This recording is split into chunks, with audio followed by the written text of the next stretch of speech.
తల్లి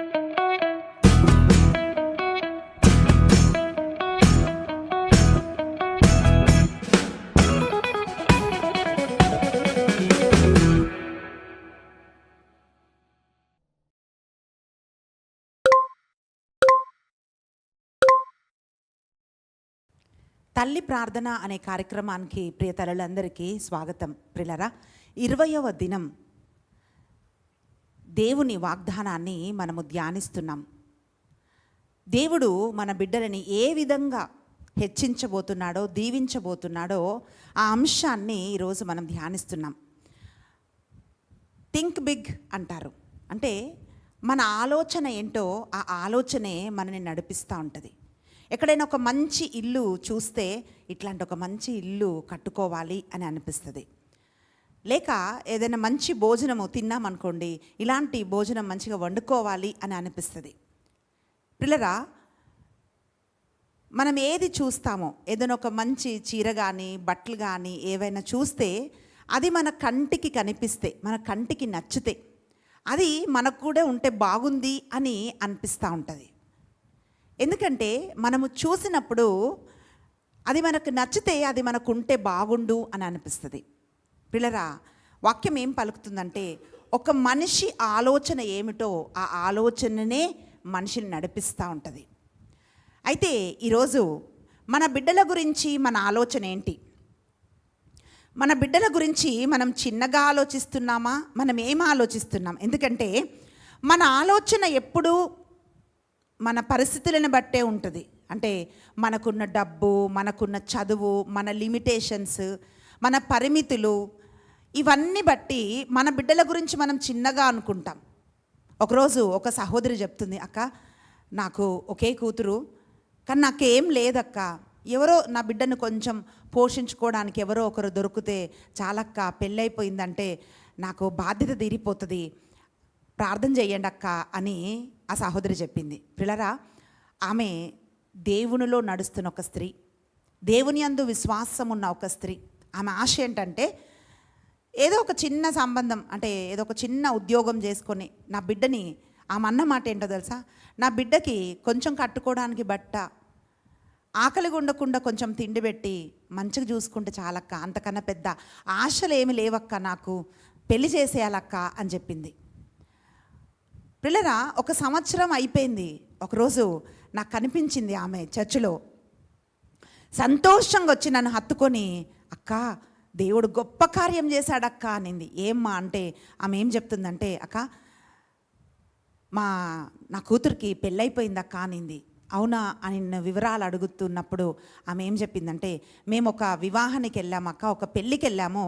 అక్కడికి వెళ్ళినప్పుడు అబ్రాడ్ నుంచి చుట్టాలు కూడా వచ్చారక్క. అక్కడికి నా కూతుర్ని చూశారు. వాళ్ళు వచ్చి ఏమన్నారంటే, ఒక వినయం కలిగి దేవునిలో ఉన్న ఒక అమ్మాయి మాకు కావాలి, మాకు డబ్బు కాదు, కట్నము కానుకలు కాదు, ఏం కాదు, దేవుని అందు భయభక్తులు ఉన్న ఒక అమ్మాయి, నా కుటుంబాన్ని చక్కగా నడిపించుకునే ఒక అమ్మాయి ఉంటే చాలు అని ఆమె అనింది. ఆ బాబు ఏమన్నాడంటే, మా అమ్మ చాలా కష్టాలు పడి మమ్మల్ని ఈ స్థితికి లేపింది, దేవుడు మమ్మల్ని మంచి ఉద్యోగాలు ఇచ్చి, ఇల్లు ఇచ్చి మంచిగా మమ్మల్ని ఉంచాడు, నాకేం అవసరం లేదు, మా అమ్మని మంచిగా చూసుకుంటే మాత్రం చాలు అని చెప్పి ఆ అబ్బాయి అన్నాడక్క. కట్నాలు ఏమీ లేవక్క, విదిన్ 1 month, ఒక నెల లోపల వివాహం అయిపోయింది, నా కూతురు ఇప్పుడు యూకేలో ఉందక్క అని చెప్పి ఆమె అంటుంది. పిల్లరా, ఆమె ఎప్పుడు ఊహించలేదు. ఎందుకంటే ఆమె అంత కట్న కానుకలు ఇవ్వలేదు. పోనీ ఆమె వెనక ఎవరైనా సంబంధం చూసి వివాహం చేస్తారు అని అంటే, డబ్బులు ఉంటే అందరూ ముందుకు వస్తారండి, డబ్బు లేకపోతే సహాయం చేయడానికి వెళ్తే మా పైన పడుతుందని అందరూ అనుకుంటారు. కనుక ఎవరు లేరు కదా మా వెనక సహాయం చేయడానికి అని చెప్పి ఆ తల్లి అనుకుంది. కానీ దేవుడు గొప్ప కార్యం ఆమె జీవితంలో చేశాడు. ఆమె సంతోషానికి అవధులు లేవు. ఆమె ఏమంటుంది తెలుసా, అక్క నేను ఊహించలేదక్క ఇట్లాంటి ఒక కార్యము చేశాడు అని అంటుంది.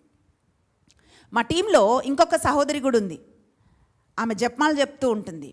పిల్లరా, వరంగల్లో ఉంటుంది. ఆమె ఒక రోజు తన కూతురు సాక్ష్యం చెప్తున్నప్పుడు చాలా సంతోషం కలిగింది. ఆమె అంటుంది, అక్క అంటే ఆమె వియ్యంకురాలు, ఆమె మంచి స్నేహితుల్లాగా ఉంటారు. మామూలుగా అయితే గొడవలు ఉంటాయి, కానీ మంచి స్నేహితుల్లాగా ఉంటారు. ఆమె చెప్తుంది, నా కూతురు చాలా సంతోషంగా ఉందక్క, దేవుడే సహాయం చేశాడక్క వివాహానికి అని చెప్పి ఆ సహోదరి చెప్తుంది. పిల్లరా, నేను ఎందుకు ఈ సంఘటనలు మీతో పంచుకుంటున్నాను ఈ వాక్య ఆరంభంలో అంటే, మన పరిస్థితులు మన ఆలోచనని చిన్నగా చేస్తాయి, దానికి పరిమితులను కలగజేస్తాయి. కనుక ఈరోజు మనం ఏం ఆలోచించాలి, ఎలా ఆలోచించాలో మనము ఈ వాగ్దానము ద్వారా, ఈ వాక్యము ద్వారా మనం చూడబోతున్నాం. వాక్యం ఏమంటుందంటే, ఆదికాండము 15వ అధ్యాయములో మనం చూసినట్లయితే దేవుడు అబ్రహాముతో ఒడంబడిక చేసుకొనుట అని మనం చూస్తున్నాం. అక్కడ వాక్యం ఏమంటుందంటే, ఇది జరిగిన తర్వాత దేవుడు అబ్రహామునకు దర్శనమున ప్రత్యక్షమాయెను. అతనికి దేవుని మాట వినబడెను. అబ్రాము, భయపడకుము, నేను నిన్ను డాలువలే కాపాడదెను, నీకొక గొప్ప బహుమానము ఇచ్చుచున్నాను అనెను. ఏమన్నాడండి? ఒక గొప్ప బహుమానం ఇస్తానన్నాడు. అంతటా అబ్రాము, ప్రభు, నీవు నాకు ఏమి ఇవ్వగలవు? నేను సంతానం లేనివాడనైతిని, దమస్కు వాడైన ఎలియాజరే నా ఇంటికి వారసుడగును కదా అనెను. అతడు ఇంకనూ ఇట్లు చెప్పెను, నీవు నాకు సంతానము కలిగింపలేదు, నా ఇంటిలో పుట్టిన బానిస ఒకడు నాకు వారసుడగును. అంతటా అబ్రాహామునకు దేవుని మాట ఇట్లా వినవచ్చెను, ఇతడు నీకు వారసుడు కాదు, నీకు పుట్టినవాడే నీకు వారసుడగును. దేవుడు అబ్రాహామును వెలుపలికి తీసుకొని వచ్చి, గమనించాలండి, వెలుపలికి తీసుకొని వచ్చి ఆకాశం వైపు చూడుము, లెక్క పెట్టగలిగినచో నక్షత్రములను లెక్క పెట్టుము, నీ సంతతి కూడా అలాగనే అగును అని చెప్పెను. అబ్రహాము దేవుణ్ణి నమ్మెను. నమ్మకము బట్టి దేవుడు అబ్రహామును నీతిమంతునిగా ఎంచెను. ప్రియులారా, ఈరోజు మనం ధ్యానిస్తున్న ఒక వాగ్దానం ఏమిటి అంటే, దేవుడు నక్షత్రాల్లాగా మన బిడ్డల్ని దీవిస్తాడంట. చూడండి, ఈరోజు సినిమా యాక్టర్స్లకి స్టార్స్ అని పేరు పెడుతున్నాం కదా. చాలా మెగాస్టార్ అని, సూపర్ స్టార్ అని, ఇట్లా రకరకాల స్టార్స్ ఉన్నారు. అయితే అట్లాంటి నక్షత్రాలు కాదు ఈరోజు ప్రభు మనకు చెప్తున్న నక్షత్రాలు. ఆయన ఏమంటున్నాడంటే, ఆకాశం వైపుకు చూడు. ఎప్పుడు చూస్తున్నాడు? రాత్రి. ఆ ఆకాశం వైపుకు చూస్తున్నప్పుడు ఆకాశ నక్షత్రాలను నువ్వు లెక్క పెట్టగలుగుతావా? లెక్క పెట్టగలిగితే నువ్వు లెక్కబెట్టు అని అంటున్నాడు. అంటే దేవుడు సవాలు చేస్తున్నాడు అబ్రహాముతో. ఆయన ఏమంటున్నాడంటే, నువ్వు ఆకాశాన్ని చూడమన్నాడు. పిల్లరా, రాత్రివేళ ఆకాశంలో చూసినప్పుడు అది ఇంకా మనకి మాటల్లో మనం చెప్పలేం, దాని అందం మాటల్లో చెప్పలేం ప్రియులరా. అంటే అంత సంతోషం అనిపిస్తుంది ఆకాశాన్ని మనం చూసినప్పుడు, చక్కటి వెన్నెలతో, నక్షత్రాలతో, ఆ వెలుగుతో చూసినప్పుడు.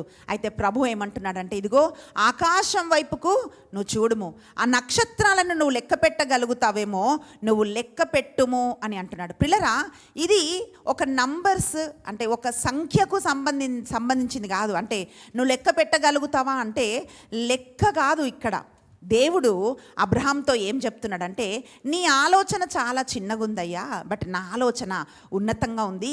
ఆకాశాన్ని చూడు, ఎలా ఆ నక్షత్రాలు అందరి కంటికి కనిపిస్తున్నాయో, ఎలా ఆ నక్షత్రాలు శాశ్వతంగా నిలబడి ఉన్నాయి. అంటే ఒక్కొక్క నక్షత్రం కొన్ని మిలియన్ ఇయర్స్ ఉంటుందండి, మనకు నిజంగా తెలీదు. అయితే ఎప్పటికీ ఉంటాయి అవి. ఎలా అవి నిలబడి ఉన్నాయో, ఎలా కనిపిస్తున్నాయో, ఎలా శక్తివంతంగా ఉన్నాయో, అలా నేను నీ బిడ్డల్ని లేపుతాను అని చెప్పి ప్రభు అబ్రహాముతో వాగ్దానం ఇస్తున్నాడు. ప్రియ తల్లి, ఈ ప్రోగ్రాంలో నువ్వు పాల్గొని ప్రార్థిస్తున్నప్పుడు దేవుడు ఏమంటున్నాడంటే, నీ పరిస్థితి చిన్నగా ఉందని నువ్వు దిగులు చెందవలసిన అవసరం లేదు. ఆయన ఏమంటున్నాడంటే, నీ ఊహ కందని విధముగా ఎఫెసీ 3:20లో వాక్యం పలుకుతా ఉంది, మీరు ప్రార్థించిన దానికంటే, అడిగిన దానికంటే, ఊహించిన దానికంటే అత్యధికముగా నేను నిన్ను దీవించెదను అని ప్రభు పలుకుతున్నాడు. పిల్లరా, ఇక్కడ ఈ నక్షత్రాలు అని మనం చూస్తుంటున్నప్పుడు ఇది నంబర్స్ కాదండి, దీనిలో దేవుడిస్తున్న వాగ్దానం పిల్లరా. అక్కడ వాక్యం ఏమంటుందంటే, మొట్టమొదటగా ఆయన అంటున్నాడు, నువ్వు లెక్క పెట్టగలగవా అంటే కౌంట్లెస్ అన్నమాట, మల్టిప్లికేషన్. వాక్యం ఏమంటుందంటే పిల్లరా, అబ్రహాముని దేవుడు దీవించాడు, అబ్రహాముకు ఇస్సాకు పుట్టాడు, ఇస్సాకుకు యాకోబు పుట్టాడు, యాకోబు 12 గోత్రం వాళ్ళు. ఆరంభంలో ఆదికాండంలో మనం చూస్తే దర్శన గ్రంథం వరకు ఈ 12 గోత్రాల వారు వాళ్ళు ఉంటారు ప్రియులారా. అంటే యాకోబుని దేవుడు ఇజ్రాయేలు అని దీవించాడు. ఇజ్రాయేలు దేశం ఇప్పుడు కూడా ఉంది. నాకంటే మీకు ఇంకెక్కువ తెలుసు ఇజ్రాయేలు ప్రజలు ఎంత జ్ఞానంతో ఉన్నారో, అంటే వాళ్ళు ఎంత డెవలప్డ్గా ఉన్నారో. ఒక చిన్న దేశం అయినా సరే ఎంత డెవలప్డ్గా ఇజ్రాయేలు దేశం ఉందో దాని గురించి ఇంకా మనం చెప్పాల్సిన అవసరమూ లేదు ప్రియులారా. అప్పుడు అబ్రహామును దీవించిన ఆ దీవెన ఇన్ని సంవత్సరాల తర్వాత కూడా బైబిల్ ఆరంభములో అబ్రహామును దేవుడు దీవించిన ఆ దీవెన ఇప్పటి వరకు ఆ దీవెన మన కంటికి కనబడుతుంది. అందుకే దేవుడు ఏమంటున్నాడంటే, నేను నీతో, అక్కడ హెడ్డింగ్లో దేవుడు అబ్రహాముతో ఒడంబడిక చేసెను అని అంటున్నాం. ప్రియులారా, ఈరోజు ఒక తల్లిగా నీ బిడ్డల కోసం నువ్వు ప్రార్థిస్తున్నప్పుడు అనుకోవద్దు ఎప్పుడు కేవలం ఇప్పుడు నీ కంటి ముందు కనిపిస్తున్న నీ కూతురు కోసమో నీ కొడుకు కోసమో నువ్వు ప్రార్థన చేస్తున్నావని. ప్రియ తల్లి, నువ్వు ప్రార్థన చేస్తుంటే తరాలు ఆ దీవెన, ఆ ప్రార్థన నిలిచి ఉంటుంది అని వాక్యం పలుకుతా ఉంది. అంటే అబ్రహాము నుంచి ఇజ్రాయేలు వరకు ఇప్పుడు మనకు ఎట్లా కంటికి కనిపిస్తుందో, మనము ఉన్నా మనం లేకపోయినా సరే ఆ దీవెన కొనసాగుతుంది. అందుకే ప్రభు ఏమంటున్నాడంటే, నేను మల్టిప్లై చేస్తా, నేను నిన్ను ఆశీర్వదిస్తా అని చెప్పి ప్రభు అంటున్నాడు. అంటే నువ్వు లెక్కించలేనన్ని ఆశీర్వాదాలు దేవుడు మన బిడ్డలకు ఆయన ఇస్తాను అని అంటున్నాడు. ఈ నక్షత్రాలని మనం లెక్క పెట్టలేం. అలాగే దేవుడు మన బిడ్డలకిచ్చే దీవెనలు మనం లెక్కించలేం. రెండవదిగా మనం ఏం చూస్తున్నామంటే ప్రియులారా, దానియేలు గ్రంథము 12వ అధ్యాయము 3వ వచనం ఏం పలుకుతుంది అంటే, జ్ఞానులైన నాయకులు ఆకాశమునందలి జ్యోతుల వలె నక్షత్రముల వలె వెలుగొందుదురు, పెక్కు మందికి ధర్మమును పాటించుట నేర్పిన వారు కలకాలము వరకు నక్షత్రము వలె ప్రకాశింతురు. అంటే నక్షత్రం కలకాలం ఉంటుందండి. ఈరోజు ఉండి రేపు వెళ్ళిపోయేది కాదు నక్షత్రం. అది కలకాలం, మిలియన్స్ ఆఫ్ ఇయర్స్. భూమి ఎప్పుడు పుట్టిందో మనం వెళ్ళిపోతూ ఉంటాం, కానీ నక్షత్రాలు నిలిచి ఉంటాయి. అయితే ప్రభు ఏం చెప్తున్నాడంటే, ఇదిగో నీ బిడ్డల్ని నేను ఎలా దీవిస్తాను అంటే, పిల్లరా, ప్రతి ప్రార్థించే తల్లి జ్ఞాపకం పెట్టుకోవాల్సింది ఏంటి అంటే, ఒక చిన్న ఉద్యోగం మనం ప్రార్థన చేస్తాం, ఒక చిన్న ఇల్లు మనం ప్రార్థన చేస్తాం, వాళ్ళకు పెళ్ళి మనం అంటే పెళ్ళి జరగాలయ్యా, మంచిగా వాళ్ళు సంతోషంగా ఉండాలి, ఇంతవరకే మన ప్రార్థన, మన కంటికి కనిపించేంత వరకే. కానీ దేవుడు ఏమంటున్నాడు తెలుసా ప్రియ తల్లి, ఈరోజు జ్ఞాపకం పెట్టుకోవాల్సింది ఏంటంటే, నువ్వు ప్రార్థిస్తూ ఉంటే దేవుడికి మన బిడ్డల పట్ల ఒక ఉద్దేశం ఉంది. ఇర్మియా గ్రంథం 29వ అధ్యాయము 11-12 వచనాలు మనం చూస్తే వాక్యం ఏమంటుందంటే, నేను మీ కొరకు ఉద్దేశించిన ప్రణాళికలు మేలు కొరకే కానీ అవి కీడు కొరకు కావు అని ప్రభు అంటున్నాడు. బిడ్డలు పుట్టిన తర్వాత మనం ఆలోచిస్తుంటాం, వీళ్ళని డాక్టర్ని చేయాలి, ఇంజనీర్ని చేయాలి, అది చేయాలి, ఇది చేయాలని. కానీ వాక్యం ఏం పలుకుతుంది అని అంటే ప్రియులారా, కడుపులో మన బిడ్డలు పడకముందే మన బిడ్డల్ని ఎలా దీవించాలో దేవుడికి తెలుసు. అందుకే అబ్రహాముకు సంతానం కలగక మునుపే అబ్రహాము సంతానాన్ని దేవుడు దీవిస్తున్నాడు. మరి ఈరోజు నీ బిడ్డలు పుట్టి ఎదుగుతున్నప్పుడు నువ్వు వాళ్ళ కోసం ప్రార్థన చేస్తే దేవుడు ఆ ప్రార్థన ఆలకించడా ప్రియ సహోదరి? వాక్యం ఏమంటుందంటే, నీ బిడ్డలు జ్ఞానులైన నాయకుల వలె ఆకాశమునందలి జ్యోతుల వలె వెలుగొందుదురు. ఎలాగైతే ఆ జ్యోతులు ఆకాశంలో అందరికి కంటికి కనిపిస్తాయో, నీ బిడ్డలు మరుగు చేయబడరు. ఎవరికి తెలియకుండా ఎక్కడో ఉన్నారు అట్లా ఉండరు. ఒక దీపం వెలిగించి దీపస్తంభం మీద ఉంచినట్లుగా బిడ్డలు ఆకాశమందుల జ్యోతుల వలె వాళ్ళు వెలుగొందుతారు అని వాక్యం పలుకుతోంది. పెక్కు మందిని ధర్మమును పాటించుటకు నేర్పిన వారు కలకాలము వరకు నక్షత్రం వలె వాళ్ళు ఉంటారు అని వాక్యము తెలియజేస్తోంది. మన బిడ్డలని వారి జీవితంలో శాశ్వత కాల దీవెన కొరకు ప్రభు చూస్తున్నాడు. పిల్లరా, 3వ దీవెన మనం చూసినట్లయితే వాక్యం ఏమంటుందంటే, ఈ నక్షత్రాలు ఏం చేస్తాయండి? మనం చూస్తే మత్తయి సువార్తలో చూస్తున్నాము. అంటే యేసు ప్రభు పుట్టినప్పుడు ఆ జ్ఞానులని నక్షత్రం నడిపించిందండి. ఆ జ్ఞానులని ఎట్లా నక్షత్రం నడిపించిందో ఈరోజు మన బిడ్డలు నక్షత్రం వలె అనేక మందిని నడిపించువారులాగా ఉండాలి అని చెప్పి మనం ప్రార్థన చేయాలి. మూడవదిగా మనం చూస్తే పిల్లరా, వాక్యం ఏమంటుంది అంటే మత్తయి సువార్త 5వ అధ్యాయము 14-15 వచనాలు మనం చూస్తే వాక్యం ఏమంటుందంటే, మీరు లోకమునకు వెలుగై ఉన్నారు, కొండపై కట్టబడిన పట్టణము మరుగై ఉండజాలదు. ఇంటనున్న వారికి అందరికీ వెలుగునిచ్చుటకై దీపమును వెలిగించి దీపస్తంభంపైనే ఉంచుదురు కదా, కానీ కొంచెము కింద ఉంచరు కదా అని వాక్యం మనం చదువుతున్నాం. వాక్యం ఏమంటుందంటే, మన బిడ్డలు ఎట్లుంటారంటే ఆకాశ నక్షత్రములు వలె వాళ్ళు వెలుగొందుతారంట. వెలుగు నక్షత్రాలు ఏం చేస్తాయండి? చీకటిలో వెలుగునిస్తాయి. వెన్నెల్లో మనకు లైట్ అవసరం లేదు. చిన్నప్పుడు అంటే ఇప్పుడు ఎవరికి టీవీలోనే మునిగిపోయి ఫోన్లోనే సెల్ ఫోన్స్లోనే మునిగిపోతున్నారు, కానీ అప్పుడు చిన్నప్పుడు అంటే డాబాల మీద పడుకుంటున్నప్పుడు ఆకాశాన్ని నక్షత్రాలను చూస్తున్నప్పుడు అది ఎంత చక్కగా ఉంది, ఎంత వెలుగుంది అని, వెన్నెల వెలుగు అని మనం అంటూ ఉంటాం. అది మనం చూసాం. వాక్యం ఏమంటుందంటే, మీరు లోకమునకు వెలుగై ఉన్నారు, కొండపైన కట్టబడిన పట్టణము మరుగై ఉండజాలదు. కింద కట్టబడిన పట్టణం కనిపించదు, కానీ కొండ మీద కట్టబడిన పట్టణం కనిపిస్తుంది కదా. అదేవిధంగా ఇంటనున్న వారందరికీ వెలుగునించుటకై దీపమును వెలిగించి దీపస్తంభం పైన పెడతారు, కానీ కుంచెల కింద ఉంచరు కదా అని ప్రభు వాక్యము తెలియజేస్తుంది. పిల్లరా, ఈరోజు ఇంటి వారందరికీ వెలిగించుటకు, ఉన్నతమైన స్థానములో బిడ్డలు ఉండటానికి పిల్లరా వాళ్ళు వెలుగొందుతూ ఉంటారంట. బైబిల్ గ్రంథంలో ఒక స్త్రీని చూస్తున్నాం, తల్లి ప్రార్థన అని మనం ఇక్కడ చూస్తుంటే పిల్లరా, 2వ రాజుల గ్రంథంలో మనం 22వ అధ్యాయం మనం చూస్తే ఆ అధ్యాయం అంతట్లో ఉంటుంది. అది మొత్తం చదివే సమయం మనకు లేదండి. అలాగే 2వ రాజుల దినచర్యలు 34-3 ఆ వచనాలు కూడా మనం చూస్తుంటే అక్కడ యోషియా అనే ఒక రాజును మనం చూస్తున్నాం. ఆ రాజు ఒక తల్లి యెదీదా. పిల్లరా, వాక్యం ఏం పలుకుతుందంటే, హిజ్కియా రాజు ఒక కుమారుడు మనెషా. ఈ మనెషే ఒక కుమారుడు అమ్మోను. పిల్లరా, ఈ మనెషే ఎంత దుర్మార్గుడు అంటే, హిజ్కియా రాజు ఎంత దేవునిలో నడిచాడో, హిజ్కియా రాజు యొక్క కుమారుడు మనెషా 55 సంవత్సరాలు యూదా ప్రజల్ని పరిపాలించాడండి. బహు దుర్మార్గుడు అని వాక్యం పలుకుతాంది. అటువంటి దుర్మార్గుడికి ఒక కొడుకు పుట్టాడు, అమ్మోను. అయితే అమ్మోను భార్య యెదీదా అని వాక్యం పలుకుతాంది. ఈ అమ్మోను 2 సంవత్సరాలే పరిపాలన చేశాడు. ఎవరైతే తన రాజ్యంలో తన పని వాళ్ళు ఉంటారో ఆ పని వాళ్ళే ఈ అమ్మోనును చంపేశారు. వాక్యం ఏం పలుకుతుందో తెలుసా?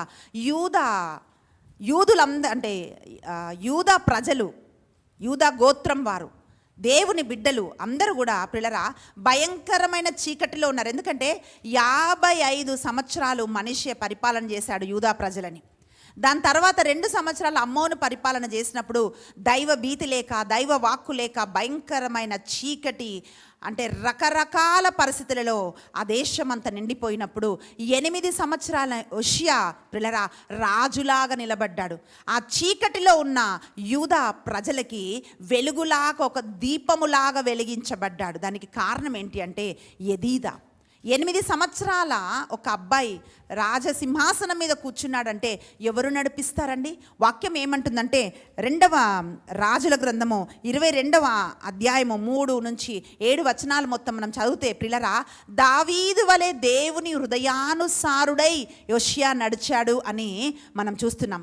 ఈయన చేసిన పనులు మనం చూస్తే పిల్లరా, దేవుని ఆలయం పాడుబడిపోయింది, దాన్ని పునర్నిర్మించాడు.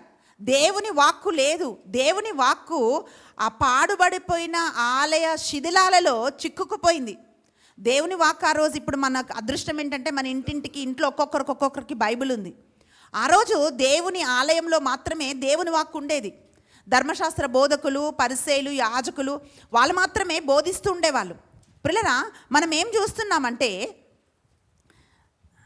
ఆ వాక్కు శిథిలాల మధ్య లోపల కూరుకుపోతే అది బాగు చేస్తున్నప్పుడు దేవుని వాక్కు బయటకు వచ్చినప్పుడు ఆ వాక్కు అనుసారంగా యోషియా నడిపించాడు అని మనం చూస్తున్నాం. పిల్లరా, తిరిగి దేవుని ఆజ్ఞలు ఇజ్రాయేలు ప్రజలకు బోధించి చీకటిలో కమ్మిపోయిన, అంటే చీకటిలో పడిపోయిన యూదా ప్రజలందరికీ యోష్యా ఒక దీపములాగా మారాడు. ప్రియ సహోదరి, ఈరోజు నువ్వు ప్రార్థిస్తున్నావేమో, భయంకరమైన దరిద్రత నీ కుటుంబంలో ఉందేమో, ఇంక ఇంతేనా నా పరిస్థితి, ఇక్కడే అయిపోతుందా అని నువ్వు అనుకుంటున్నావేమో. దేవుడు ఏమంటున్నాడో తెలుసా? నీ బిడ్డలని ఆయన వెలిగించినప్పుడు, నీ బిడ్డలని దేవుడు పైకి లేపినప్పుడు అనేకులను పోషించేవారుగా నీ బిడ్డలు లేపబడతారు. ఈరోజు నీకు చదువు లేదేమో, నాకు చదువు లేదు కదా అని నువ్వు అనుకుండొచ్చు. కానీ దేవుడు తన జ్ఞానముతో, పరలోక జ్ఞానముతో నీ బిడ్డల్ని నింపినప్పుడు నువ్వు ఒకరోజు ఆశ్చర్యపోతావు. చదువు లేని నాకు, ఇట్లాంటి ఒక పరిస్థితిలో ఉన్న నా బిడ్డలు ఇంత జ్ఞానంతో ఉన్నారా? ఇతరులని నక్షత్రముల వలె, దానియేలు 12:3 చూసామనండి, నాయకులై జ్ఞానులై ఇతరులు నడిపిస్తూ, ఇతరులని వీళ్ళు ఒక మార్గంలోకి నడిపిస్తున్నారా అని నువ్వు ఆశ్చర్యపోతావు. ఉండడానికి ఒక చిన్న ఇల్లు కూడా నీకు లేదేమో, కానీ అనేకులకి ఆదరణిచ్చే వాళ్ళలాగా నీ బిడ్డల్ని లేవనెత్తుతాడు. ఎందుకంటే ఎదిదా ప్రార్థన దేవుడు విన్నాడు. ఎదిదా యోష్యాని నడిపించినట్లుగా ప్రియ తల్లి, ఈరోజు నువ్వు చేస్తున్న ప్రార్థనలన్నిటిని కూడా దేవుడు చూస్తున్నాడు. నీ బిడ్డలని గొప్పగా ఆయన లేవనెత్తుతాడు. నీకు నిరీక్షణ ఉంది ప్రియ తల్లి. అందుకే వాక్యం ఏమంటుందంటే, ఫిలిప్పీ రాసిన లేఖ 2వ అధ్యాయము 15వ వచనం మనం చూస్తుంటే వాక్యం అంటుంది, అప్పుడు నీచులను వక్రబుద్ధులగు ఈ లోకములో మీరు దేవుని పుత్రుల వలె నిరపరాధులుగాను పరిశుద్ధులుగాను ఉందురు. 16వ వచనం ఇట్లా పలుకుతుంది, మీరు జీవవాక్కుని అంటిపెట్టుకొని వారి మధ్య ప్రకాశవంతమైన దీపికల వలె వెలుగొందుదురు. మీరు అటువలే చేసినచో క్రీస్తు దినమున మిమ్మను గూర్చి నేను గర్వించుటకు కారణముగా ఉండును అని వాక్యం తెలియజేస్తుంది.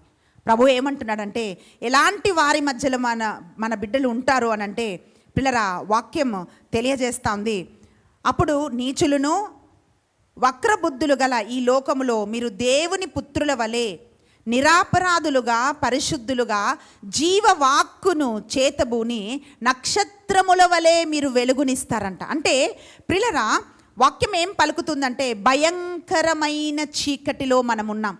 పాపం ఒక్కొక్క సంగతులు వింటుంటే భయం వణుకు పుడుతుంది. అట్లాంటి సంగతులు బయట మనం చూస్తున్నాం, వింటున్నాం.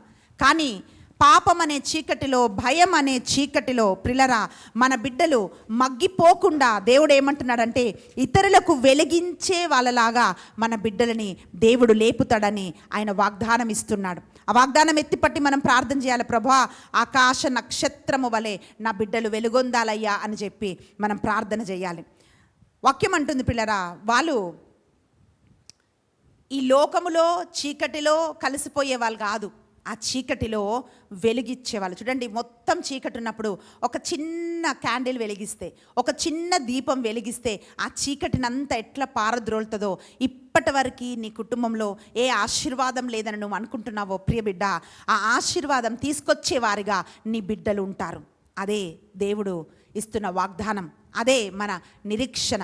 అబ్రహాముకు నిరీక్షణ కలగజేసిన దేవుడు తల్లిగా నీకు కూడా ఆయన నిరీక్షణ కలగజేస్తున్నాడు.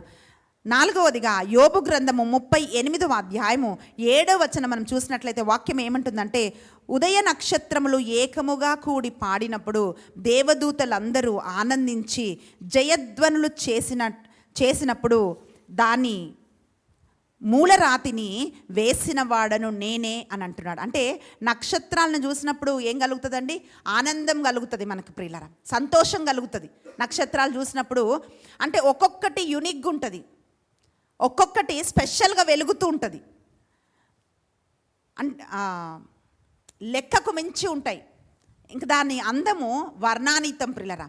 వాక్యం ఏమంటుంది అంటే, మన బిడ్డలు అలా నా ఆకాశ నక్షత్రాలు ఎలాగైతే కలిసి పాడినప్పుడు దేవదూతలు సంతోషిస్తారో అప్పుడు దేవుడు పునాదులు వేస్తున్నాడంట. అట్లాంటి సంతోషం మన బిడ్డల్ని చూసినప్పుడు మనకు కలుగుతుంది. అందుకే సారా తన కుమారునికి ఇస్సాకు అని పేరు పెట్టింది. అంటే సంతోషం తీసుకొచ్చాడు నా జీవితంలో, ఆనందం తీసుకొచ్చాడు నా జీవితంలో అని అలాంటి ఒక చక్కటి పేరు పెట్టింది. ప్రియబిడ్డ, నువ్వు దుఃఖిస్తున్నావా? ఒక సహోదరి నాతో చెప్తుంది, అక్క, నా భర్త బాధ్యత లేని ఒక వ్యక్తి, ఇర్రెస్పాన్సిబుల్, కొంచెం కూడా బాధ్యత లేదక్క. నేను చాలా ఏడ్చి ఏడ్చి ఏడ్చి ఏం చేయాలో నాకు అర్థం కావట్లేదక్క. నాకు ఎప్పుడు సుఖం అక్క, ఇంకెప్పుడక్క ఈ కన్నీళ్ళు పోయేది అని ఆమె చెప్తుంది. నేను చెప్పానమ్మా, నువ్వు ప్రార్థన చెయ్యి, దేవుడు పరిస్థితులని మారుస్తాడు. ఈరోజు ప్రియతల్లి, దేవుడు ఏం చెప్తున్నాడంటే, భర్త వల్ల నీకు సంతోషం లేదా? నీ కుటుంబంలో అన్ని సంవత్సరాలు నువ్వు ఉంటున్న సంతోషం లేదా? అయితే దేవుడు ఏమంటాడంటే, నీ బిడ్డల వల్ల నీకు సంతోషం కలుగుతుంది. వారు నీకు ఆనందం తీసుకొని వచ్చేవాళ్ళుగా, గౌరవం తీసుకొచ్చే వాళ్ళలాగా, నువ్వు తల ఎత్తుకునేలాగా నీ బిడ్డల్ని దేవుడు దీవిస్తాడని ఆయన వాగ్దానం ఇస్తున్నాడు. చివరిగా మనం చూసినట్లయితే పిల్లరా, వాక్యం ఏం పలుకుతుంది అంటే, శాశ్వత కాలము ఈ నక్షత్రాలు నిలుస్తాయి. కీర్తనల గ్రంథము 147వ కీర్తన 4వ వచనం మనం చూస్తే, ఆయన నక్షత్రములను లెక్క పెట్టును, ప్రతి తారకు ఆయన పేరు పెట్టును అని మనం చూస్తున్నాం. ఆయన అంటున్నాడు, ఇదిగో నేను పేరు పెట్టి పిలిచిన వాడను నేనే అని ప్రభు అంటున్నాడు. వర్షం వచ్చినా నక్షత్రాలు నిలిచి ఉంటాయి, ఎండగాసినా నక్షత్రాలు నిలిచి ఉంటాయి, అవి మనకు కనిపించవు అంతే. రాత్రి పగలు నక్షత్రాలు అలాగే ఆకాశంలో అవి నిలిచి ఉంటాయి ప్రియులరా. ఏ సీజన్ అయినా సరే, ఎండైనా వానైనా ఏదైనా సరే, ఆ నక్షత్రాలు ఎలా నిలిచి ఉంటాయో దేవుడు ఏమంటున్నాడంటే, నీ బిడ్డలు దేవుడిలో ఉంటే, నీవు దేవునిలో ఉంటే, ఏ కష్టము శ్రమ ఏది నిన్ను పడగొట్టడానికి వచ్చినా వాటిలో నువ్వు పడిపోకుండా దేవుని వాగ్దానం నీలో, నీ ద్వారా, నీ బిడ్డల జీవితంలో దేవుడు నెరవేరుస్తాడు అని వాక్యం పలుకుతోంది. చాలాసార్లు మనం ఏమనుకుంటాం తెలుసా, దేవుడు నన్ను మర్చిపోయాడేమో, దేవుడు ఇంకెప్పుడు నా ప్రార్థనలు వింటాడు అని అనుకుంటుంటారు. పిల్లరా, దేవుడు ఎవ్వరిని ఆయన మర్చిపోడు. నేను నిన్ను పేరు పెట్టి పిలిచి ఉన్నాను అంటాడు. చూడండి, చాలామంది ఉన్నప్పుడు దాంట్లో ఒక్కరు పేరు పెట్టి పిలిస్తే ఎంత సంతోషం అండి. నేను వడకంకి వెళ్ళినప్పుడు ఫాదర్ ఆరాధన నడిపిస్తున్నారు, అందరిని పిలుస్తున్నారు. ఫస్ట్ డే నేను అనుకున్నాను, ఇదేంటి అందరిని పిలుస్తున్నాడా దేవుడు, నన్ను మర్చిపోయాడా, నా పేరు తెలీదా దేవుడికి అని నేను అనుకున్నాను. కానీ పిల్లరా, ఆరాధన జరుగుతున్నప్పుడు స్టేజ్ పై నుంచి ఫాదర్ గారు నా పేరు పెట్టి పిలిచారు. ఆయన అంటున్నారు, నా కుమార్తె, ఇదిగో దేవుడు నిన్ను తన సేవలో వాడుకోబోతున్నాడు అని పిలిచినప్పుడు, నా పేరు పెట్టి పిలిచినప్పుడు నా కళ్ళల్లో కన్నీరు ఇట్లా ప్రవాహంలో కారుతూనే ఉంది. ఎంతసేపు ఏడ్చానో నాకు తెలియదు. ఎందుకు ఏడ్చానంటే, దేవుడు నన్ను పేరు పెట్టి పిలిచాడా. ఇంతమంది వడకంకి వచ్చారు, ఇంతమంది ప్రార్థన చేస్తున్నారు, బట్ వీళ్ళందరిలో దేవుడికి నా పేరు తెలుసా అని చెప్పి కన్నీళ్ళు నాకు ఆగలేదు ప్రియులరా. ఎందుకు నేను ఈ మాట చెప్తున్నానంటే, ఆకాశ నక్షత్రాలకు పేరు పెట్టిన దేవుడు. కొంతమంది అంటుంటారు కదా, అక్క లిస్ట్లో నా పేరు లేదక్క, లిస్ట్లో నా పేరు రావాలక్క, నేను ఎగ్జామ్ రాశానక్క, ప్లీజ్ అక్క ప్రేయర్ చేయండి. ప్రియ బిడ్డ, ఈరోజు ఒక్క లిస్టులో రాలేదని నువ్వేం కుంగిపోవాల్సిన అవసరం లేదు. నీ పేరు ప్రభు లిస్టులో ఉంది. ఆయన అరచేతిలో నీ పేరును ఆయన చెక్కుకున్నాడు. నిశ్చయముగా నీ ప్రార్థనలు ఆయన వింటాడు. ఆయన నీ జీవితంలో ఆయన కార్యాలు చేస్తాడు. దర్శన గ్రంథము 22వ అధ్యాయము 16వ వచనంలో వాక్యం ఏమంటుందంటే, వాక్యము ఇట్లా ప్రకటిస్తుంది, నేనే ప్రకాశవంతమైన వేగు చుక్కను అని ప్రభు అంటున్నాడు.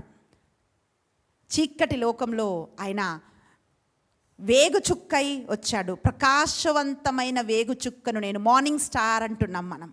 పిల్లరా, దేవుడు అట్టి విధముగా మన బిడ్డల్ని ఆయన దీవిస్తాడు. పిల్లరా, దావీదు ఎలాగైతే దేవుని అభిషేకం పొందుకొని దేవుని హృదయానుసారుడై ఇజ్రాయేలు ప్రజలలో ఆశీర్వాదకరంగా ఆయన నిలిచాడో, అట్టి విధముగా ప్రిలరా దేవుడు మన బిడ్డలని ఆయన దీవిస్తాడు, ఆయన నడిపిస్తాడు. కనుక ఒక్క నిమిషం నువ్వు కళ్ళు మూసుకొని నువ్వు ప్రార్థన చేయి. నీ పరిస్థితుల పరిమితిలో నువ్వు ఆలోచన చేయకు.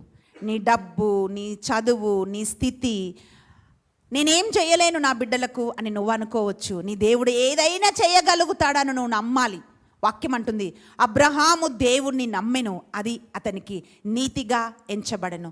నేనేం చేయలేను, నా భర్తకు ఆరోగ్యం ఉంటే నా భర్త సహాయం చేసేవాడు కదా, నా భర్తకు కొంచెం ప్రతిష్ట ఉంటే లేకపోతే స్టేటస్ ఉంటే ఏదైనా చేయగలిగితే నా బిడ్డల కోసం నేను ఏదైనా చేయగలిగి ఉండేదాన్ని కదా అని మనం అనుకుంటుంటాం. ప్రియులరా, ఈరోజు తల్లిగా నువ్వేం చేయలేకపోతావేమో, ఎక్కడి నుండి నీకు సహాయం అందట్లేదేమో, కానీ నువ్వేం మర్చిపోవద్దు అంటే నీవు ఆరాధిస్తున్న దేవుడు నీ బిడ్డల జీవితంలో ఏదైనా ఆయన చేయగలుగుతాడు. అబ్రహాముతో ఇచ్చిన వాగ్దానం ఈరోజు ప్రభు ప్రతి తల్లికి ఇస్తున్నాడు. ఆయన అంటున్నాడు, చూడు ఆకాశ నక్షత్రాలను చూడు, వాటిని నువ్వు లెక్కించలేవు కదా, అట్టి విధముగా నీ సంతానాన్ని నేను దీవిస్తాను అని అంటున్నాడు. ఉన్నతంగా నీ బిడ్డలు వెలుగొందుతారు, ఉన్నతంగా వాళ్ళు వెలుగునిస్తారు, అనేకుల్ని నడిపించే వాళ్ళలాగా చేస్తారు. నీ ఇంటిలో వాళ్ళు దీపాన్ని వెలిగిస్తారు. పిల్లరా, కళ్ళు మూసుకుందాం, మనం ప్రార్థన చేద్దాం. స్తోత్రం నాయన, పరిశుద్ధాత్మడా నా తండ్రి, నీకు వందనాలయ్యా. ఈ సమయాన్ని మీకు అర్పిస్తున్నాం ప్రభువా. నేనేం చేయలేకపోతున్నానే నా బిడ్డ కొరకు, నేనేం చేయగలనయ్యా అని ఈరోజు తల్లి ఏడుస్తుందేమో ప్రభువా. నాకు మార్గం చూపే వాళ్ళు ఎవరయ్యా? నా బిడ్డలు ఎదుగుతున్నారు, కానీ ఈ సమయంలో నా బిడ్డలని గైడ్ చేసే వాళ్ళు ఎవరు లేరు, నడిపించే వాళ్ళు ఎవరు లేరు అని తల్లులు ఏడుస్తున్నారేమో. నా బిడ్డలు యుక్త వయసులోకి వచ్చారు, కానీ వివాహ సంబంధాలు చూపించే వాళ్ళు ఎవరు లేరు, నేను ఎవరిని నమ్మాలి అని ఈరోజు నువ్వు ఏడుస్తున్నావేమో. నా బిడ్డలు చదువుతున్నారు, కానీ ఇదిగో వాళ్ళకి సహాయం ఎక్కడొస్తుందని ఏడుస్తున్నారేమో. ప్రభువా, ఈరోజు ప్రతి తల్లిని వారి ప్రార్థనలని మీకు అర్పిస్తున్నాం నాయన. మా బిడ్డల్ని మీరు దీవించమని అడుగుతున్నాం తండ్రి. ఆకాశ నక్షత్రముల వలె నా తండ్రి మా బిడ్డలు వెలుగొందుదురుగాక నాయన. అనేకులకు నా తండ్రి వెలుగు చూపేవారుగా వాళ్ళు ఉందురుగాక తండ్రి. పరిశుద్ధాత్ముడా, ఒక్కొక్క తల్లి ప్రార్థన మీ సన్నిధిలోకి నేను సమర్పిస్తూ ప్రార్థిస్తున్నాం నాయన. ఆ కన్నీరు మీరు తుడవమని అడుగుతున్నామయ్యా. అద్భుతములు చేయమని అడుగుతున్నాం ప్రభా. తరాలకు దీవెనగా మార్చమని అడుగుతున్నాను. యాకోబును ఇజ్రాయేలుగా మార్చి ఇప్పుడు కూడా మేము ఆశీర్వాదం చూస్తున్నాం నా తండ్రి. అయ్యా, మేమున్నా మేము లేకపోయినా అయ్యా, మా ప్రార్థనలు నా తండ్రి సదా మా బిడ్డల జీవితంలో నాయన వారి తరతరాలలో నిశ్చయముగా నెరవేర్చబడునుగా అని ప్రార్థిస్తున్నాం. హల్లెలూయా, హల్లెలూయా, స్తోత్రమయ్యా. మా బిడ్డల్ని మీకు అర్పిస్తున్నాం తండ్రి. వారి చుట్టూ మీ అగ్ని కంచె వేయమని అడుగుతున్నాం తండ్రి. నక్షత్రములు వెలుగొందింపజేయమని అడుగుతూ అయ్యా, ఒక్కొక్కరిని పేరు పేరు వరుసన ఆకాశ నక్షత్రాలకు పేరు పెట్టిన దేవుడు నాయన. మా బిడ్డలని పేరుతో ఎరిగిన దేవుడవు నీవే ప్రభువా. నీవే కార్యములు జరిపించమని యేసుక్రీస్తు బలమైన నామమున ప్రార్థించి అడిగి వేడుకుంటున్నాం తండ్రి. ఆమేన్. ప్రియులరా, ఆకాశ నక్షత్రముల వలె ఆదికాండము 15వ అధ్యాయము 5వ వచనం ఎత్తిపట్టి మీరు ప్రార్థన చేయండి. ఆకాశాన్ని ఎట్లా ప్రభు చూపించాడో ఉన్నతంగా, థింక్ బిగ్, ఉన్నతంగా మీ బిడ్డల్ని చూడండి. మనుషులు మీ బిడ్డల్ని చిన్న చూపు చూస్తుండొచ్చు. వీళ్ళకి ఏముంది, కొన్నిసార్లు అంటుంటారా వీళ్ళకి ఏముంది, వీళ్ళు ఎలా పైకి వస్తారు అని ఎగతాళి చేసి మాటలు మాట్లాడతారు కొంతమంది. కానీ దేవుడు ఏమంటున్నాడో తెలుసా? పైకి చూడు, కిందకి కాదు చూడాల్సింది. నువ్వు పైకి చూసినప్పుడు ఆకాశ నక్షత్రముల వలె మన బిడ్డల్ని దేవుడు ఉన్నతమైన స్థానంలో ఉంచుతాడు. అలా దేవుడు మన బిడ్డల్ని దీవించునుగాక. ఈ తల్లి ప్రార్థన అనే సిరీస్ మీకు ఆశీర్వాదకరంగా ఉంటే పిల్లరా, లైక్ చేయండి, కమెంట్ చేయండి, అందరికీ మీరు షేర్ చేయండి, మీ ప్రేయర్ రిక్వెస్ట్లు పంపించండి. మీకోసం మేము ప్రార్థన చేస్తూ ఉన్నాం. ఇతరులకు కూడా మీరు ఆశీర్వాదకరంగా నిలబడండి. దేవుడు మిమ్మల్ని ప్రేమిస్తున్నాడు. God bless you.